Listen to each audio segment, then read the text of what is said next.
आ, ये क्वेश्चन बोलो।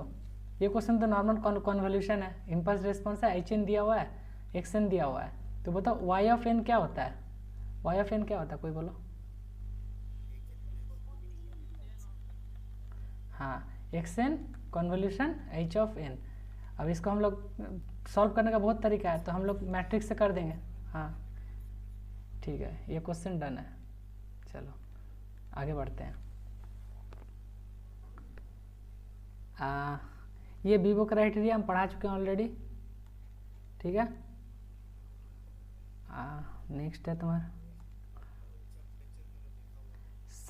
Circular convolution पढ़ा चुके हैं, ये हो गया, ठीक है। नेक्स्ट है तुम्हारा ये, इसमें यही दिक्कत है, बार बार पेन को रिमूव करना पड़ेगा। डिफाइन एनर्जी पावर सिग्नल पढ़ा चुके हैं, है ना। एनर्जी पावर सिग्नल ये पढ़ा चुके हैं। कन्वोल्यूशन सम क्या होता है, थोड़ा थ्योरेटिकल है, इसको देख लेना, ठीक है। ये तो कन्वोल्यूशन निकालने बोला है, ये तो इजी है। अब तो इस टाइप का जब क्वेश्चन दिया रहेगा क्या करोगे, इसको हम थोड़ा सा बता दे रहे हैं। देखो जब इस टाइप का क्वेश्चन दिया रहेगा, देखो देखो क्वेश्चन पढ़ो क्या लिखा हुआ है, find the convolution sum of the signal. तो देखो यहाँ पे क्या लिखा हुआ है कि x of n equal, decode करो इसको, इक्वल टू 1, ठीक। For what, n equal to -2 0 1। इसका मतलब तुम इसको कैसे रिप्रेजेंट कर सकते हो, इसको रिप्रेजेंट कर, ये सिग्नल सिर्फ 3 वैल्यू के लिए एग्जिस्ट कर रहा है, एक -2 पे, पहले तुम इसको लिख दो जहाँ से जहाँ एग्जिस्ट कर रहा है, -2 -1 0 1, और तो नहीं है, यहीं तक है। अब बताओ 2 पे वैल्यू क्या होगा, -2 पे वैल्यू क्या होगा 1, -1 पे वैल्यू है, -1 एग्जिस्ट कर रहा है, तो यहाँ पे क्या लिख देंगे 0, और यहाँ पे 0 पे -1 2 कहाँ से हो गया भाई, अच्छा नीचे दिया हुआ है, अच्छा नीचे भी है, 2 फॉर n इक्वल टू -1 और 0 के लिए, अच्छा 0 एल्सवेयर। कैसे कैसे क्वेश्चन लिखता है लोग,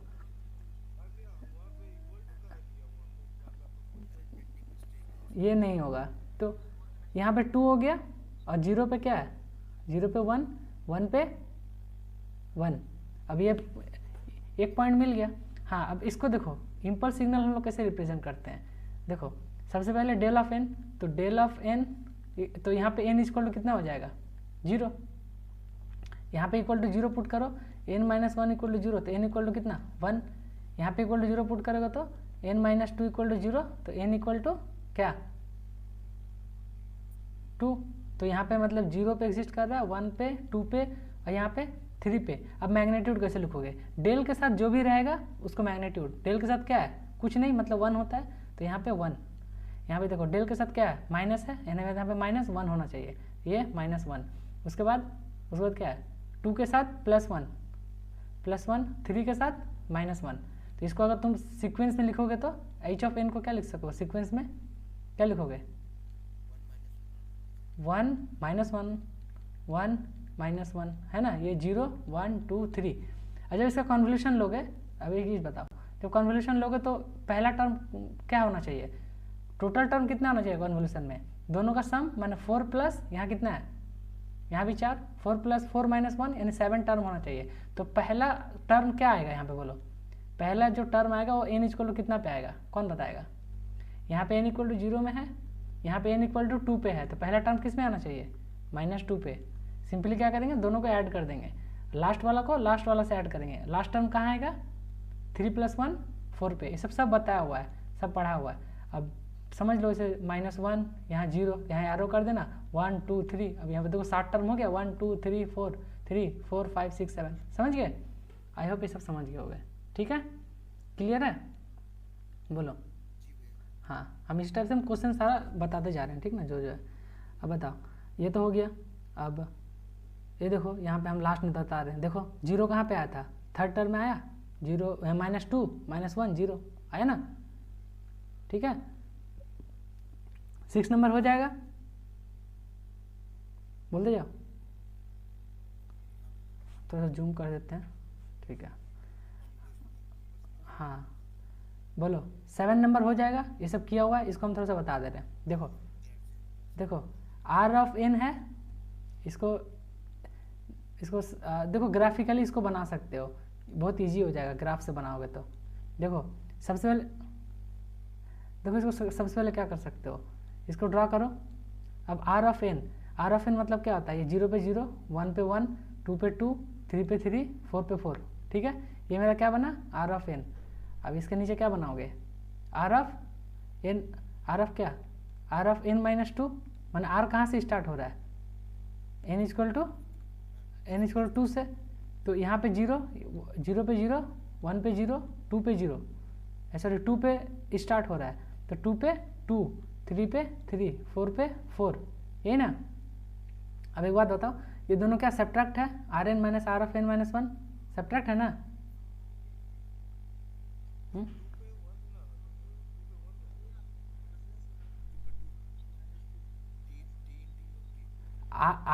आर ऑफ एन क्या होता है, एन होता है ना, r of n is equal to n for n greater than equal to 0। अब तुम एन 2 पे क्या होगा, 2 ना होगा, जो जितना टाइम का वैल्यू उतना ना उसका मैग्नीट्यूड का वैल्यू,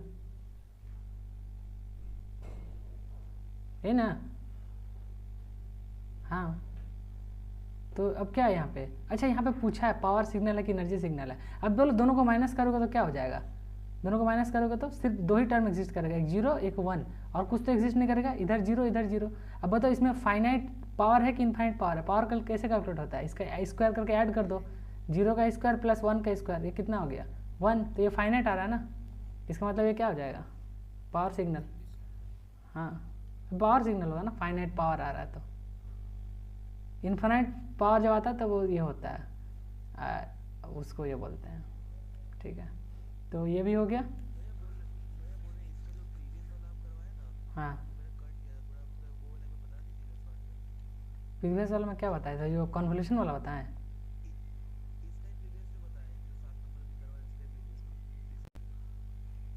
अच्छा पहले देख लो इसको, इस पहले हम लोग बताते जाते हैं, सब खत्म कर लास्ट में बता देंगे, ठीक ना। हाँ ये सीक्वेंस ये हो जाएगा, इजी है, आउटपुट सीक्वेंस इम्पल्स ये इजी है, नॉर्मल कन्वोल्यूशन है। ये मेथड कहीं मेथड लिखा हुआ है नहीं है, तो हमको हम किससे सॉल्व करेंगे, किससे सॉल्व करोगे, नॉर्मल इससे कन्वोल्यूशन से सॉल्व कर देना, ठीक है। ये हो गया। अब देखो ये भी इजी है, बोलो 9 नंबर बोलो। हाँ कर दोगे। 10 number Vivo stability criteria already taught, ये सब पढ़ाई हो चुका है। एक बार थ्योरेटिकल चीज़ देख लेना फिर भी।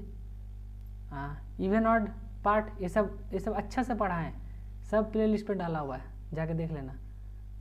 जो नहीं हुआ है हम वो यहाँ पे बता देंगे। Whether determine energy signal is power और एनर्जी। ये देखो एक चीज़ देखो, तुम सिंपल समझ सकते हो, ये सिग्नल का जब भी तुम मॉड लोगे और इसको इन्फिनिटी तक ऐड करोगे तो e to the power infinity क्या होता है, बोलो इनफाइनाइट। तो सिंपली तुमको यहाँ से पता चल जाएगा, जब भी कोई सिग्नल को मॉड लेके उस पर वैल्यू पुट इंटीग्रेट समेशन नहीं ना कर रहे हो तुम, कितना से कहाँ तक, 0 से लेकर इन्फिनिटी तक समेशन कर रहे हो, ठीक है ना। तो 0 से लेकर समेशन, तो जब तक तुम यहाँ पे पावर 1 2 3 करते करते जब इन्फिनाइट टाइम तक इसको ऐड करोगे तो क्या हो जाएगा, इन्फिनाइट चल जाएगा ये एन। जब तुम इन्फिनाइट पुट कर दोगे तो e to the power infinity क्या होता है, इन्फिनिटी। अब जब कोई सिग्नल का वैल्यू मॉड लेके उसका स्क्वायर करने पे वो वैल्यू अगर इन्फिनाइट आ जाता है, उसको हम लोग नाइदर एनर्जी नॉर पावर बोलते हैं। तो ये देखो वही चीज़ यहाँ पे हुआ है, समझ रहे हो, सिंपली समझ सकते हो। अगर तुम लोग देखोगे तो यहाँ पे भी समझ सकते हो, बोलोगे भैया वो वाला क्वेश्चन में रैम वाला देखो, उसमें तुम बताते हैं, उसमें बताते हैं। देखो इसमें देखो क्या किए थे हम, कहाँ गया,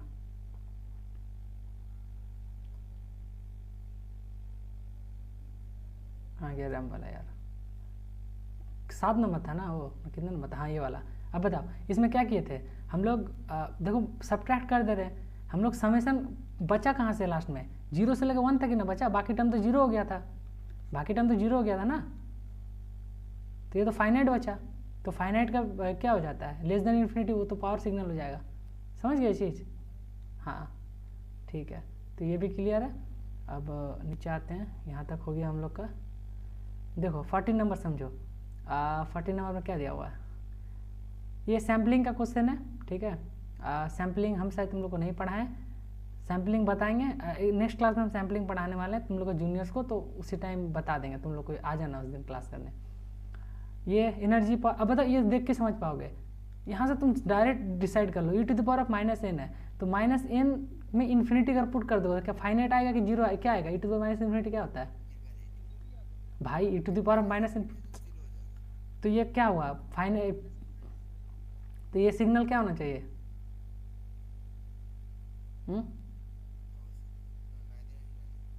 नहीं, पावर सिग्नल होगा ना भाई, फाइनाइट आ रहा है, पावर सिग्नल होना चाहिए। ये तो यहाँ गलत दिया हुआ है, अच्छा इन्फिनिटी सम दिया हुआ है यहाँ पे। अच्छा ये लिखा कहाँ पे है, कहाँ किया यार भाई, गलत दिया है यहाँ पे, यहाँ कैसे लिख देगा वैसे?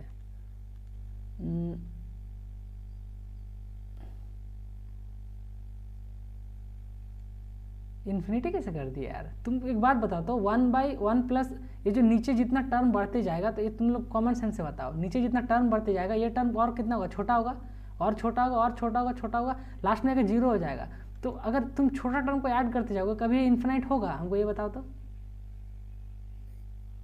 इन्फिनाइट कैसे कर दिया है? गजब कैलकुलेशन करता है, समझ रहे हो? तो इस पे अगर रह गया ना, ठीक है, एनर्जी पावर वाला एक बार तुम लोग पढ़ लेना, वहाँ पे बताएं तो ये सब समझ जाओगे, ठीक है। और देखो ये सिग्नल बोलो, ये क्वेश्चन बोलो, ये क्वेश्चन में क्या दिया हुआ है? U n so that u n equal to ये किसी को समझ में आ रहा है? हमको ये बताओ, ये बताओ क्वेश्चन क्या कह रहा है, किसी को समझ में आ रहा है? बोल रहा है यू एन क्या होता है? के इक्वल टू जीरो से infinity del of n minus k. ये समझ में आ रहा है किसी को?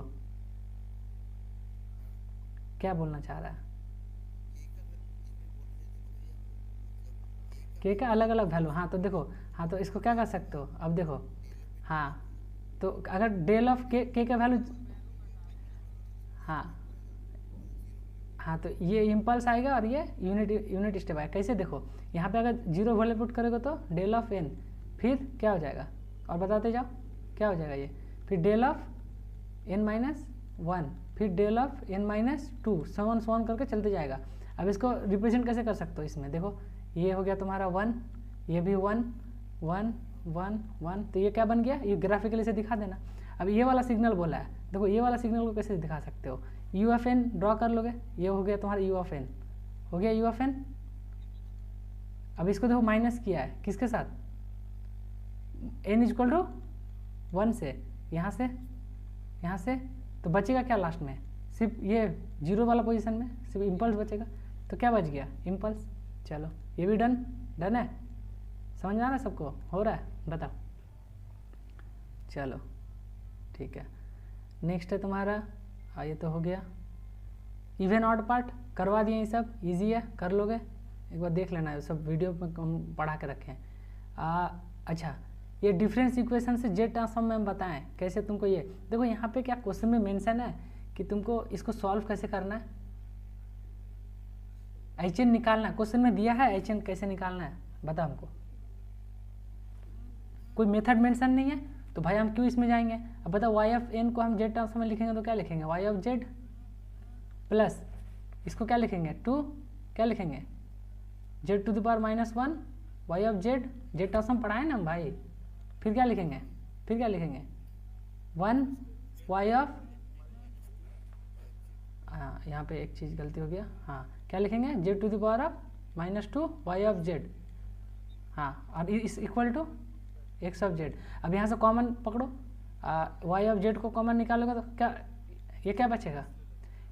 बोलो one plus two z inverse plus क्या बचेगा? Z to the power minus two, हाँ और यहाँ पे क्या करो? Y z by x z क्या हो जाता है?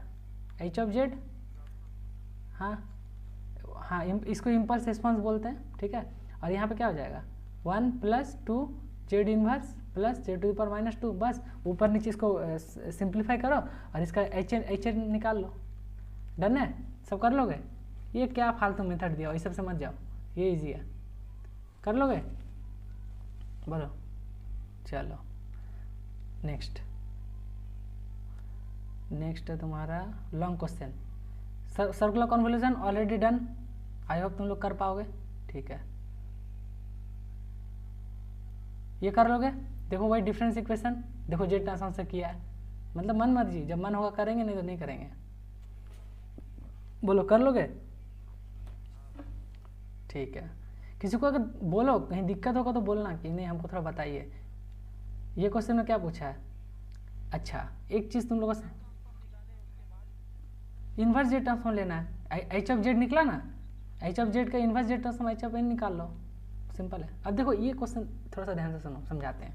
देखो क्या लिखा है क्वेश्चन में, लिखा है, देखो क्वेश्चन में लिखा है एक्शन दिया हुआ तुम्हारा, ठीक, इम्पल्स रिस्पॉन्स निकालने बोला of the system h n equal to इतना, ठीक है।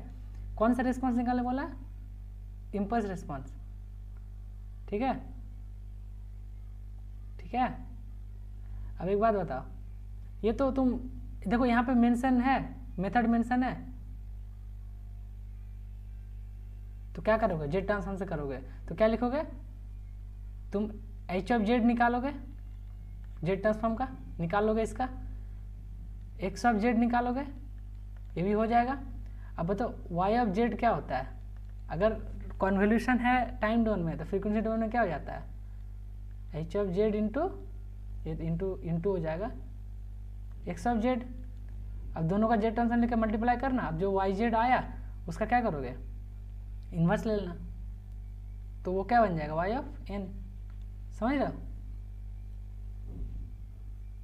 बोलो हो जाएगा। चलो आगे चलते हैं। ये recursive system, non recursive system, ये एक्चुअली हम तुम लोगों के साथ पढ़ाए नहीं है, ठीक है, ये हम बाद में बताते हैं। एक्चुअली हमको भी ये देखना पड़ेगा क्या है, एक्चुअली थोड़ा सा आइडिया है लेकिन हम बताना नहीं। रिकर्सिव सिस्टम मैंने देखो फीडबैक सिस्टम होता है, मतलब क्या होता है ना, तुम आउटपुट को इनपुट का 1 माइनस करके उसमें लगा देते हो, तो क्या होता है कंटिन्यूअस वेवफॉर्म बनता है, उसी को रिकर्सिव सिस्टम बोलते हैं, ठीक है। लेकिन हम इसको समझाने के लिए हमको थोड़ा सा वे देखना पड़ेगा इसका। उसके बाद बोलो 4 नंबर क्वेश्चन हो जाएगा, ग्राफिकल मेथड करवा दिए कन्वोल्यूशन का, डन है। चलो आई होप तुम लोग ये सब कर पाओगे। 5th नंबर इजी है, डिफरेंस इक्वेशन वाला प्रैक्टिस अच्छे से करके जाना, एकदम आना ही है ये, चाहे जेड ट्रांसफॉर्म में आए, इसमें आए, कहीं पर भी आए, कर लोगे, ठीक है। और है तुम्हारा डिफरेंस इक्वेशन से हो गया। हाँ ये सब तो अच्छा से सिखाए हैं, ये सब तो कोई गलती मत करना कि भैया कॉजलिटी, लीनियरिटी, इन्वेरिएंस, ये सब हम जितना बेस्ट मेथड बताए ना तो वो कहीं नहीं बताएगा, तो ये सब अच्छे से देख लेना, ठीक है, ये सब में गलती नहीं होना चाहिए। और क्या है, ये सब डन है, डन है, कन्वोल्यूशन हो जाएगा। और बाकी ये देखो, इसमें से हमसे पूछोगे भैया इंपॉर्टेंट क्या है शॉर्ट नोट्स में, मतलब क्या क्या आना चाहिए, तो इसमें से देखो हम बता रहे हैं, एक ये वाला, एक ये वाला, 2, एक 3, ये 3 बेहतरीन तुमको एकदम, खास करके ये कॉजल नॉन कॉजल वाला, एनर्जी पावर वाला, ठीक है, ये दोनों छूटना नहीं चाहिए, ठीक। एक एलियासिंग इफेक्ट, एलियासिंग इफेक्ट पता है कि बता दें? हाँ हाँ इस टाइप का, हाँ जब तुम हाँ ट्रांसफॉर्म लोगे तो यहाँ पे देखो एग्जैक्टली तो एफ एस क्या होता है, greater than equal to 2FM होता है, ठीक है। अगर उससे कम हुआ तो ये क्या होना पड़ता है, ये जो ये सेंटर फ्रीक्वेंसी है ओवरलैप कर जाता है, तो इसको बोलते हैं हम लोग एलियासिंग। ये फिगर बना के ये चीज़ दिखा देना। Advantage of DSP and its application, ये सब थ्योरेटिकल चीज़ है, आई होप तुम लोग कर पाओगे, तुम लोग कर भी लोगे, ठीक है। चलो और बताओ आगे चलो। और ये सब तो वही सब चीज़ था, तो ये हम लोग का ख़त्म हो गया जेड ट्रांसफॉर्म का बेसिक वाला चीज़, सॉरी DFT का। जेड ट्रांसफॉर्म तो पूरा पढ़ाए रखे हैं, अच्छा से पढ़ाए हैं पूरा, तो आई होप ये भी तुम लोग कर पाओगे। तो this is all about your course. आज तुम्हारा जितना हम पढ़ाएंगे बोले थे उतना हम पढ़ा दिए, ठीक है। इसके बीच अगर कुछ छूटा रहता है तो तुम लोग हमको बताओ, हम अलग से पढ़ा देंगे। बाकी फ़िल्टर नीड नहीं है उतना पढ़ने का, थ्योरेटिकल क्वेश्चन से फ़िल्टर का पढ़ के जाना, बाकी जितना हो जेड ट्रांसफॉर्म का और ये DFT का रगड़ के प्रैक्टिस करो, 9 एकदम आराम से आएगा, ठीक है। चाहे क्वेश्चन कितना भी गंदा दे दे, 9 तो आना ही है, ठीक है। तो क्या नहीं हुआ?